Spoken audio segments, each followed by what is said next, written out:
ಇಲ್ಲಿ ಏನು ಬ್ಲಿಂಕ್ ಆಗುತ್ತಂದರೆ ಇದು recording point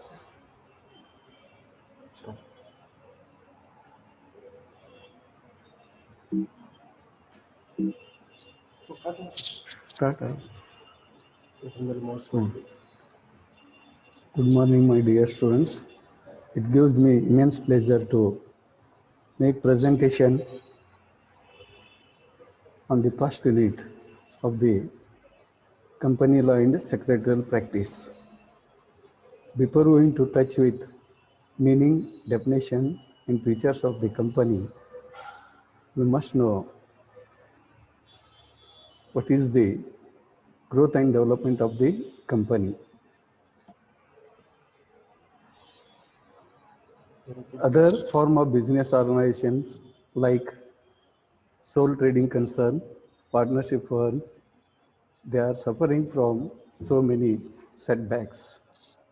There is lack of fund, there is lack of managerial ability, there is lack of continuity, there is unlimited liability. These setbacks makes the thinkers to think about the another form of business organization which can exist forever. Let us begin with the introduction of the company. Literally, the word company means a group of persons associated for any common object such as business, charity, sports, and research. Almost every partnership firm having two or more partners may therefore style itself a company.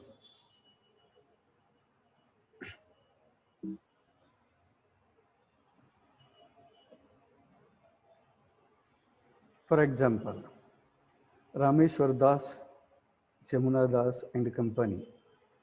But this company is not a company in the legal sense of the word.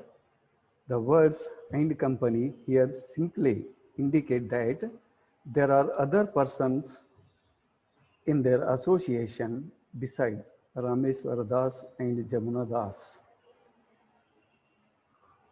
We shall be using the word company in our text strictly in legal sense. That is, a company incorporated or registered under the Companies Act of 1956 or other act.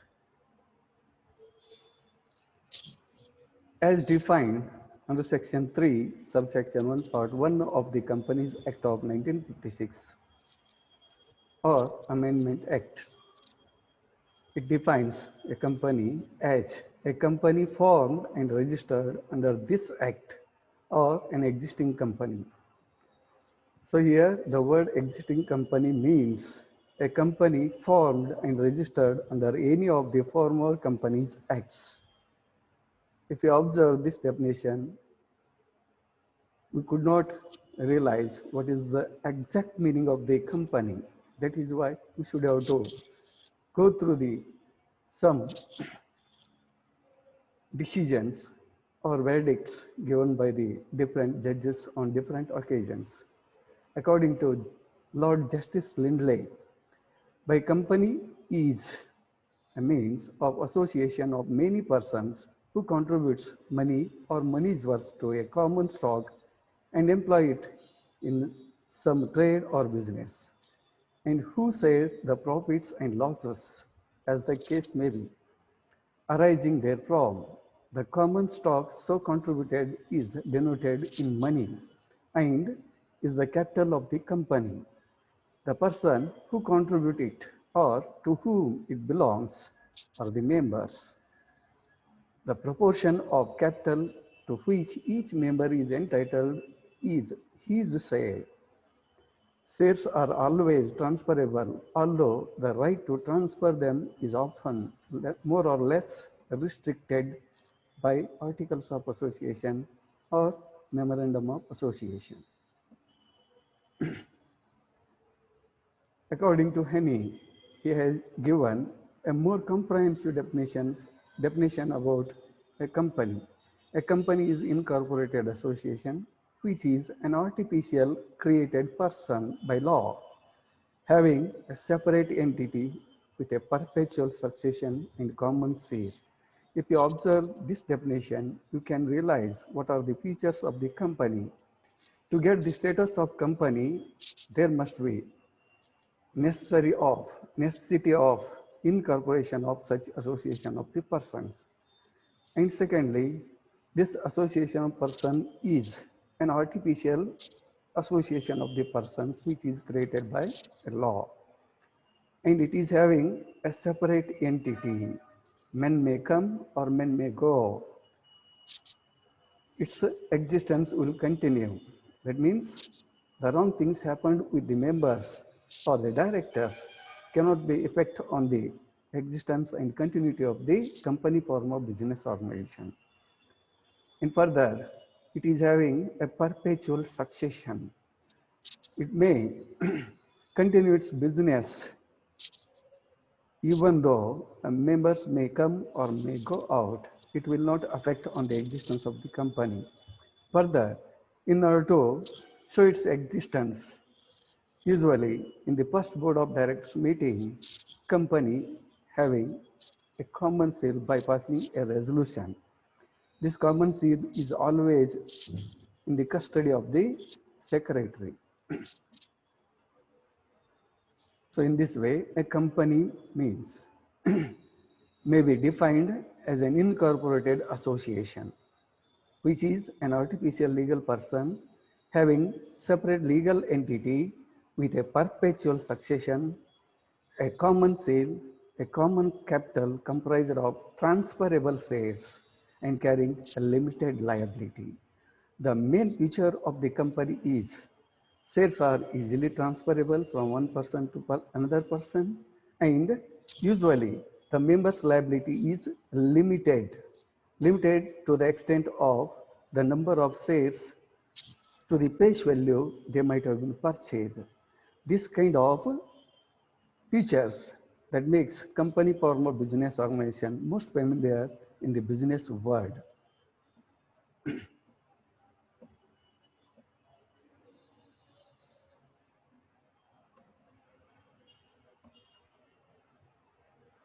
Characteristics of the company.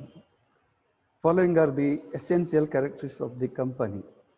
First one is, it is an incorporated association. For getting its existence, a company is supposed to be incorporated according to the Companies Act. A company must necessarily be incorporated or registered under the prevalent Companies Act. Further,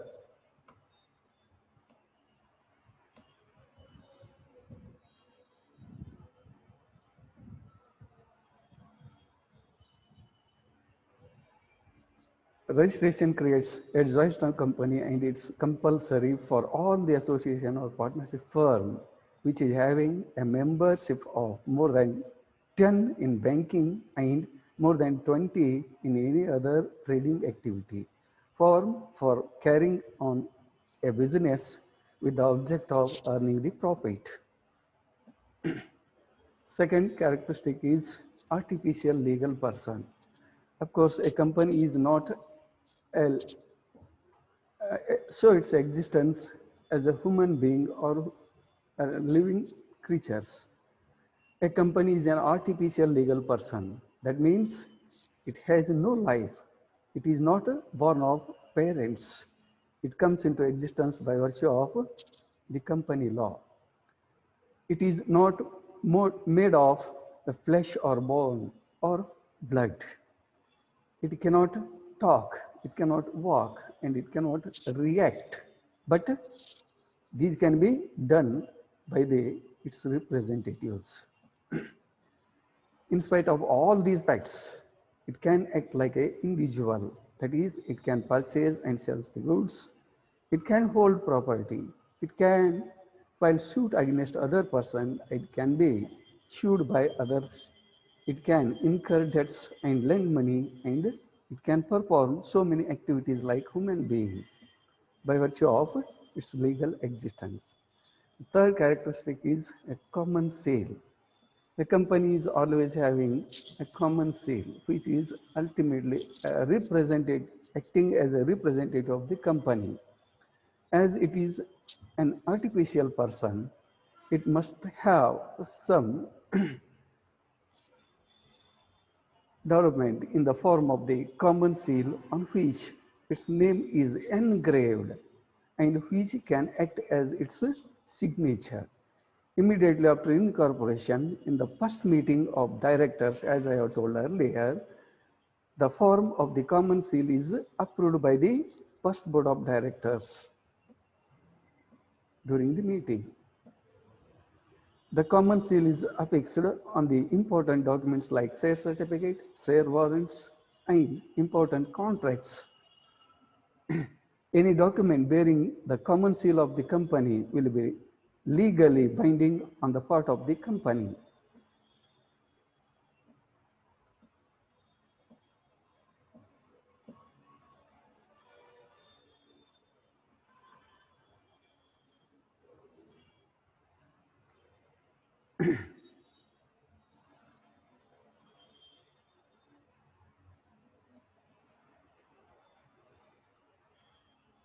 It is an artificial legal person. A company is an artificial legal person. That means it has no life. It is not born. It is already covered.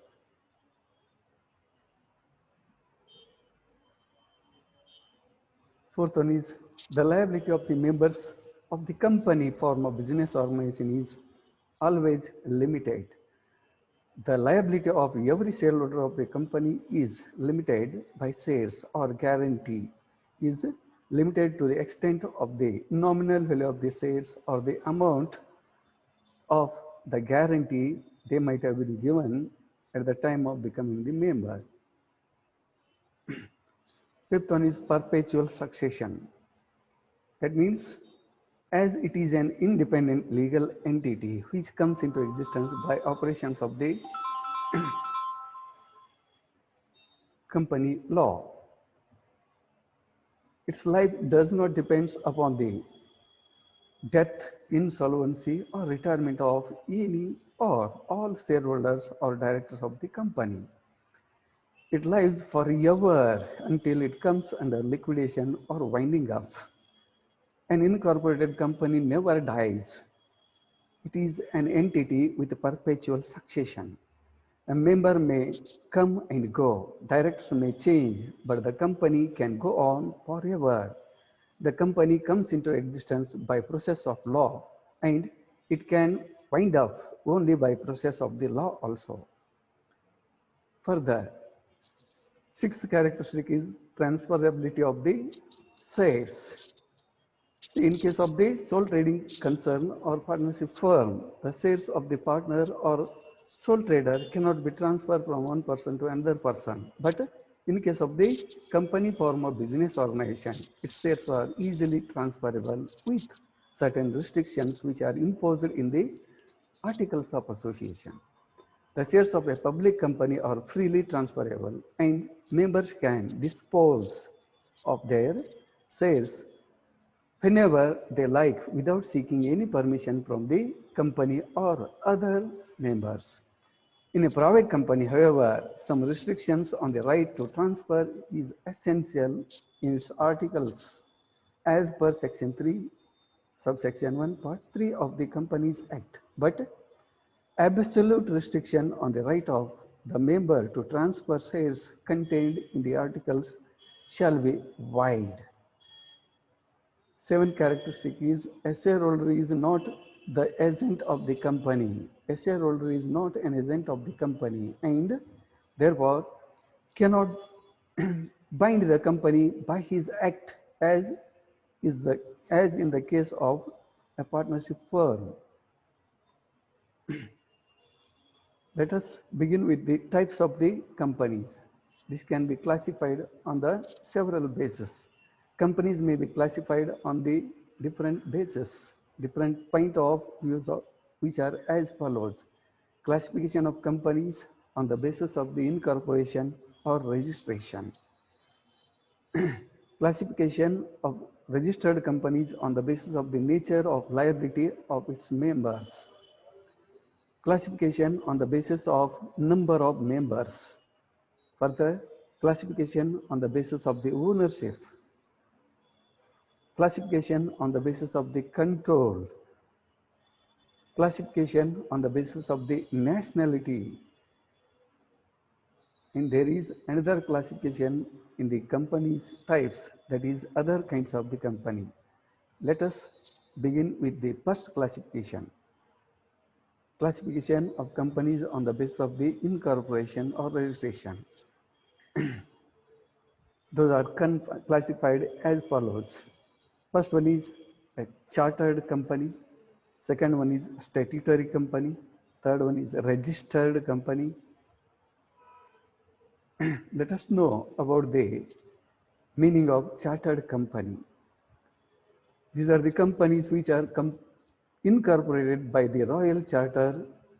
They are called a chartered company. Such companies are rare now. But in the past, during the 17th and 18th century, large undertakings in England secured corporate existence through the charter from the Crown of England. For example, the East India Company, which ruled about 200 years India, it was established by virtue of a royal charter issued by the Crown of the England. The second best example of the chartered company is the Bank of England, which was formed for the purpose of providing the financial assistance to the King Edward II. These are the two examples of the chartered company. The special characteristic of a chartered company is that its members are not liable for the debt of the company. It enjoys wide powers and its functions as per the rules and regulations and procedures laid down in the charter, which is provided by the Crown. The Crown may annul the charter if the company breaks any rules laid down in the charter. That means a royal has a crown has every right to withdraw the permission given for the purpose of establishment of this company. Second one is a statutory companies. As the very name itself specifies, these are the companies which comes into existence by passing a special act in the legislature. Those are called a statutory company. Public utility undertakings such as railways, tramways, gas work, water works, electric companies, these are usually incorporated by a special act of the legislature. A special act are essential for such companies because they require some special powers and privileges which do not go under the Companies Act. They are usually governed by the rules and procedures which are laid down in the Act.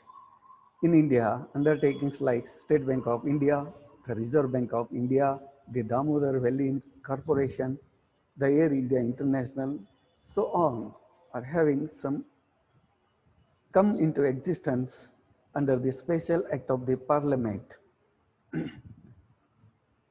The provisions of the Companies Act are also applicable to these companies, statutory companies, in so far as the provisions of the Act are not contradictory or inconsistent with of those of the statute under which they are formed. A third form of or third kind of companies, registered companies. The companies which are formed and registered under the Companies Act of 2013 or any of the earliest act, those are called registered companies. The registered companies may be broadly classified as follows. A. Companies limited by shares. B. Companies limited by guarantee. C. Unlimited companies. D. Government companies. And companies not for profit or licensed companies. F. One-man company or family company. G. Other type of companies. Let us discuss about the A classification of registered companies on the basis of the nature of the liability of the members. A. Companies limited by shares. B. Companies limited by guarantee. Companies which are having the unlimited liability of the members. A company is limited by shares as defined under section 2 subsection 22 of the Companies Act. The liability of these companies is limited to the extent of nominal or face value of the shares. If such a company goes into liquidation, its members cannot be called upon to pay more than the nominal value of the shares to which they are ultimately liable. If a member holds fully paid shares, he shall have no further liability at all, even if the company is declared insolvent. But if he holds partly paid shares, then he may be required to pay the balance of the amount which is rest on his account. A great majority of the companies in India are limited liability companies. Such companies are again subdivided into two classes, namely private limited companies and public limited companies. B. Company limited by guarantee. According to section 2 subsection 21 of the Companies Act. In these companies, the liability of the members is limited to the extent of amount each member has undertaken to contribute to the assets of the company in the event of its being wind up. That means at the time of winding up of the company only, the liability of these company members are likely to be arises. The company is limited by guarantee may be registered either with or without the share capital. If they are formed with share capital, then the members have to pay some membership fees.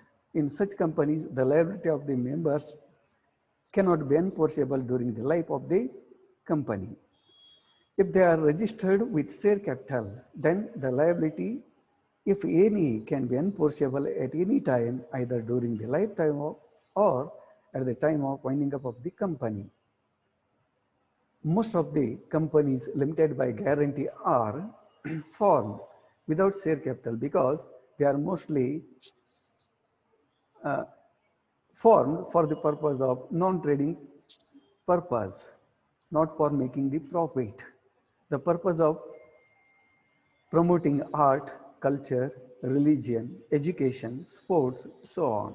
They collect funds from financing their activities by way of fees, subscriptions, donations, gifts, grants from the government or local bodies. See, unlimited companies. A company having no limit on the liability of its members is an unlimited company. A company having no limit on the liability of members is an unlimited company as stated under section 2 subsection 92 of the Companies Act. Therefore, a private property of the members of each such company is utilized for the payment of the debts of the company. Features of this unlimited company. The liability of the members is unlimited, which may extend even to their private property of the members. Second one is an unlimited company may be a company having share capital or a company having no share capital. Third characteristic is the interest of creditors is protected as the liability of the members is usually unlimited. Due to unlimited liability, these companies are not popular in the business world. Let us speak about the difference between the companies limited by shares and companies limited by guarantee.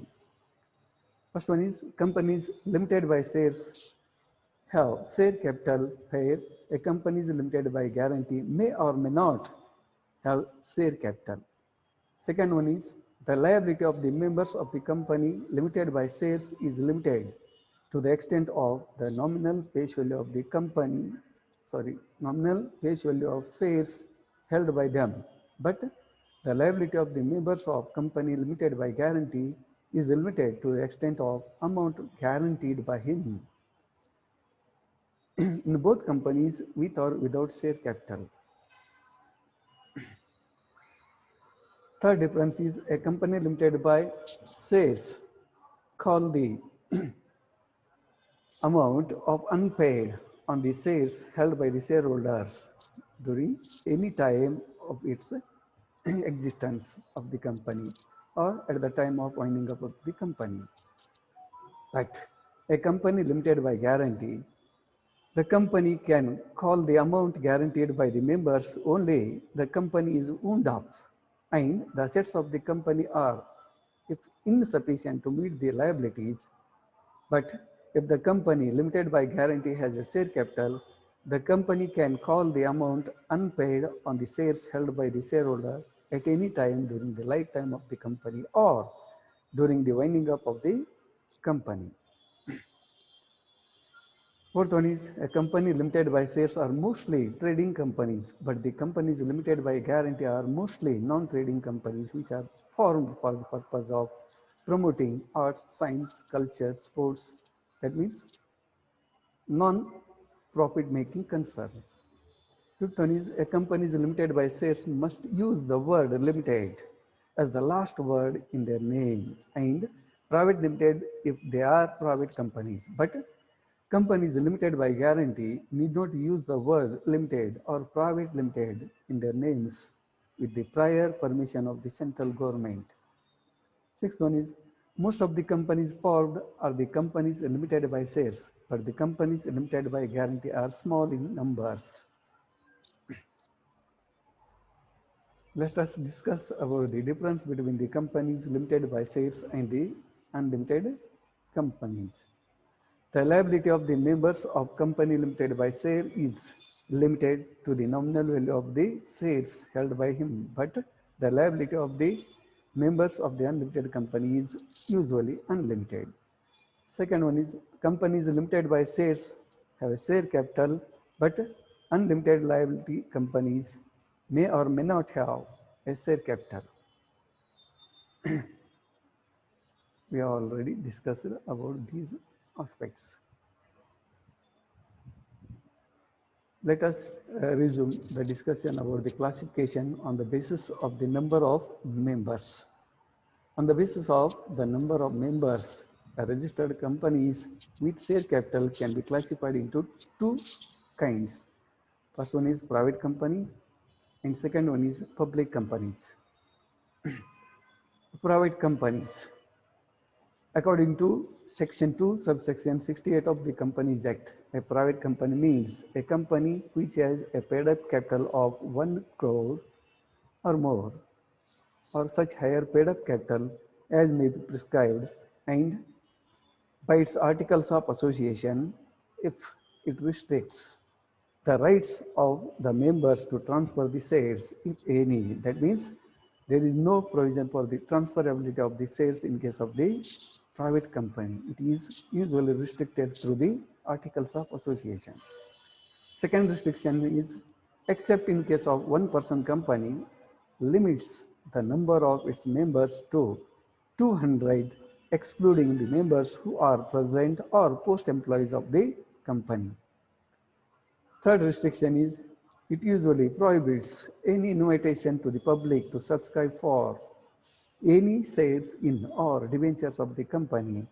That means it cannot issue the prospectus to the general public for asking the subscription in the shares of debentures. D. It prohibits any invitation or acceptance of deposits from persons other than its members, directors, or their relatives. So these three restrictions must be prevailed. If that one is prevailed in any form of company, that company is called a private company. Further, there must be at least 2 persons in a private company, where 2 or more persons hold 1 share or more. That company jointly, they shall be treated as a single member. A private company may be a company limited by shares, a company limited by guarantee, a company unlimited liability having unlimited liability, And even a government company must use the word private limited at the end of its name. A private company is in the nature of a partnership firm, a person with mutual confidence in each other and through its articles place positive restriction on absolute transfer of its shares. But the Act does not specify in what manner the right to transfer of share is to be restricted.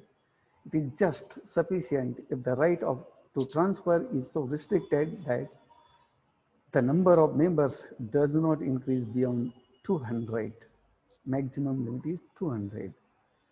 Further, it is true that a private company is prohibited from issuing any invitation to the public to subscribe its shares or debentures. An offer of shares to the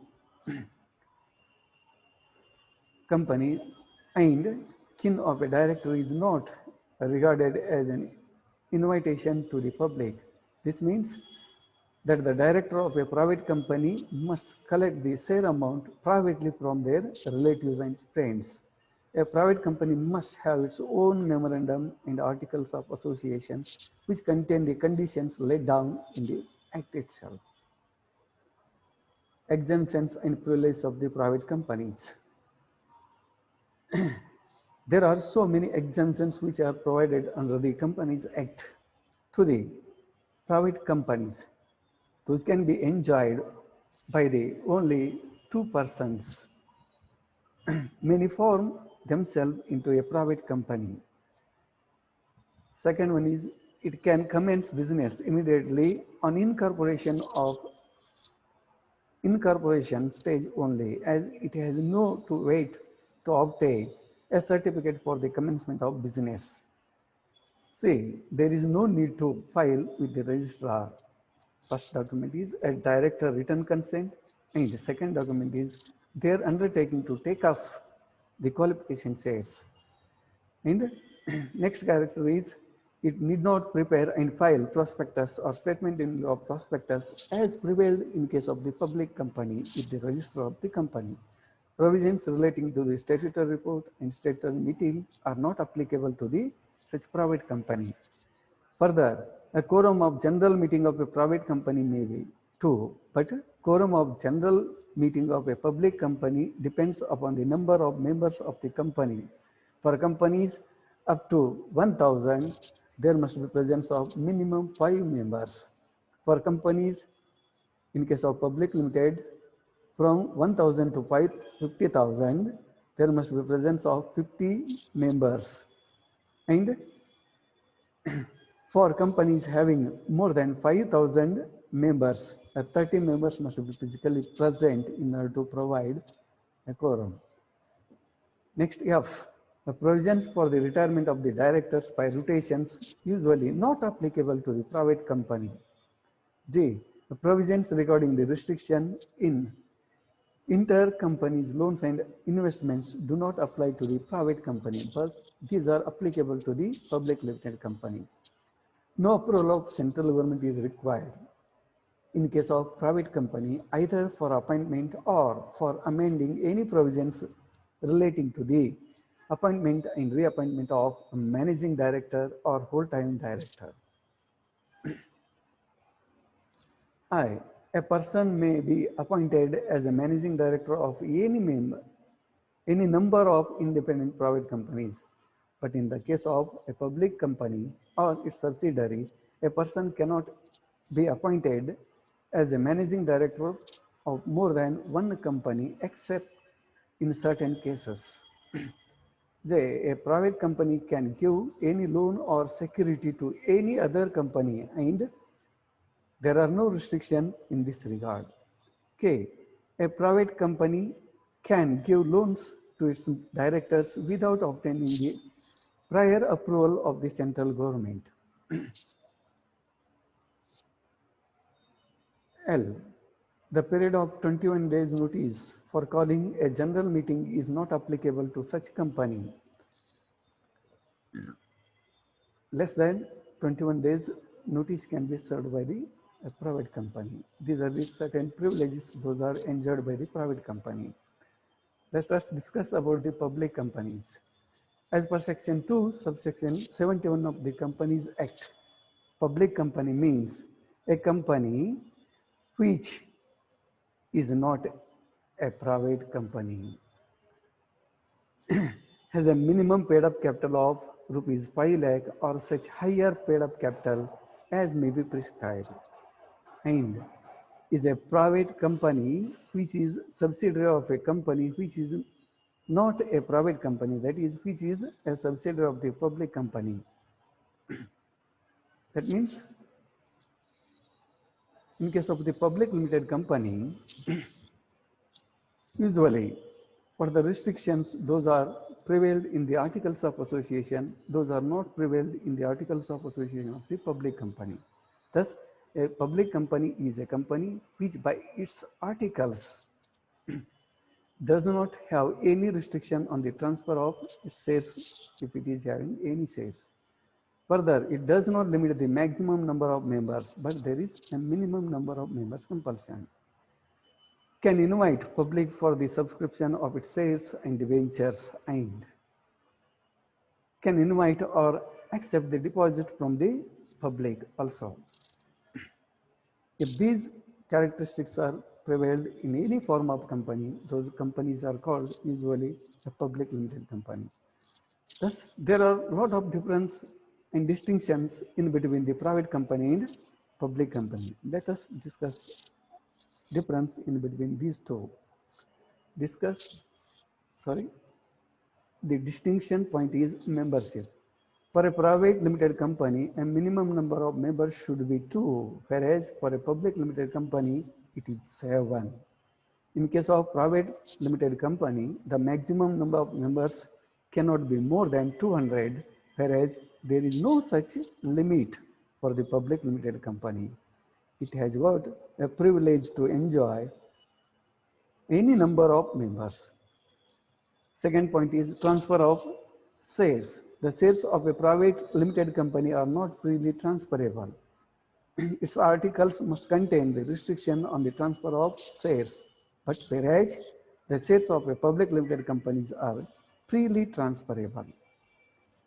Third point is public issue of shares. A private limited company cannot invite public to subscribe its shares. Therefore, it cannot issue the prospectus to the public, whereas public limited company can invite the general public to subscribe its shares or debentures by issue of the prospectus. The statement in lieu of prospectus. A limited company, if does not issue a prospectus, must file a statement in lieu of prospectus at least 3 days before the allotment of shares, whereas a private limited company is exempted from this requirement. Next point is a minimum paid up capital. A private limited company must have minimum paid up capital of rupees 1 lakh, whereas the public limited company must have minimum paid up capital of rupees 5 lakh. Directors. A private limited company should have at least 2 directors, whereas a public limited company should have at least 5 directors. G. Commencement of business. A private limited company can start its business immediately after the incorporation. It should not wait for the getting another certificate, that is commencement of business certificate. But whereas in case of public limited company, it is required to obtain a certificate of commencement of business before it starts its business activities. H. Share warrant. A private limited company cannot issue share warrant, whereas a public limited company is permitted to issue the share warrants. I. About the quorum. In a private limited company, 2 members personally present to form the quorum, but the quorum for the general meeting of a public company depends upon the number of members of the company. For companies up to 1,000 members, there must be presence of 5 members to constitute quorum. For companies from 1,000 to 5,000 members, it must have at least 15 members physically present during the meeting. And for companies having more than 5,000 members, there must be presence of 30 members physically. Say, acceptance of deposits. A private limited company is prohibited to accept the deposit from the general public. It can accept the deposit from its shareholders, directors, and their friends, relatives, whereas a public limited company is allowed to accept the deposit from the general public also. Next classification is classification of companies on the basis of the ownership. First one is government companies, and second one is non-government companies. As defined under section 2 subsection 45 of the Companies Act, the government companies are a company in which not less than 51% of the paid up capital is held by the central government or state governments, or partly by the central government and partly by the one or more state governments, and includes a company which is a subsidiary of a government company as thus defined. Auditor of a government company shall be appointed and reappointed by the Controller and Auditor General of India. As per section 394 of the Companies Act, if the central government holds the shares, annual report must be placed before the House of the Parliament. As per section 395, if the state government holds the shares, then the annual report must be placed before the state legislature. Second one is non-government companies. Non-government companies are those companies which are owned and managed by the private investors. Fifth classification is classification of companies on the basis of the control. First one is holding companies, and second one is a subsidiary company. Let us discuss about the meaning of holding company. According to section 2, subsection 46 of the Companies Act, a company shall be deemed to be the holding company of another if that other is its subsidiary. In other words, a company is known as a holding company of another company if its control over the other company in which it invests the money in the form of shares. Section 2, subsection 27 states that the control shall include the right to appoint majority of the directors or to control the management or policy decision exercisable by a person or persons acting individually or in concert, directly or indirectly, including by virtue of their shareholding or management rights or shareholders agreements or voting agreements or in any other manners. The subsidiary company, where there is presence of holding company, there must be presence of a subsidiary company. These are the two faces of a same coin. Section 2, subsection 70 of the Companies Act defines a subsidiary company. Thus, a company is known as a subsidiary company of another company when control is exercised by the latter, called holding company, or the former, called subsidiary company. The following illustration will make it clear about holding company and subsidiary company. A is holding company and B is subsidiary company. So B is ultimately subsidiary company of A company. B is a holding company and C is the subsidiary company. So C is a subsidiary company of B.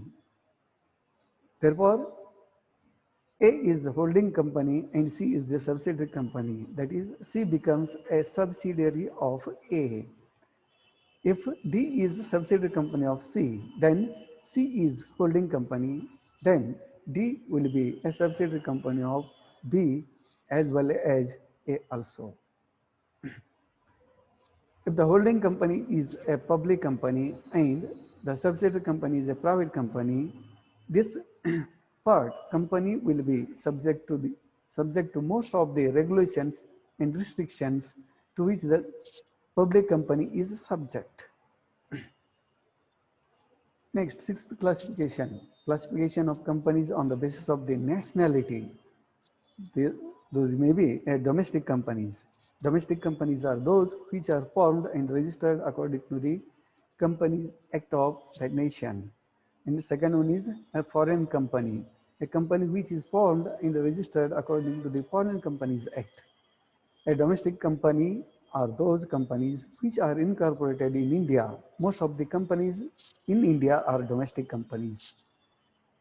Foreign company. A foreign company means a company incorporated outside India but having a business place in India. Seventh one is other kinds of the company. Among them, one man company or one person company. Second one is associate company. Third one is banking company. Fourth one is small company. Fifth one is non-trading company. So likewise this, there are other form of companies. One person company, that is OPC, shortly known. One person company is a revolutionary forward to facilitate more business-friendly corporate regulations in India. The Companies Act 2013 aims pave the way for more modern and dynamic legislation to enable growth and great regulation of the corporate sector in India. Till recently, if they want to set up a private company, you need at least one other person because the law mandated a minimum of 2 shareholders. So for the person wanting to venture alone, the only option was proprietorship. An onerous task since it is not legally recognized as a separately entity. Thanks, sir. Thank you, my students, for being with me during entire this presentation section. We shall meet once again in the next presentation. Thank you, one and all.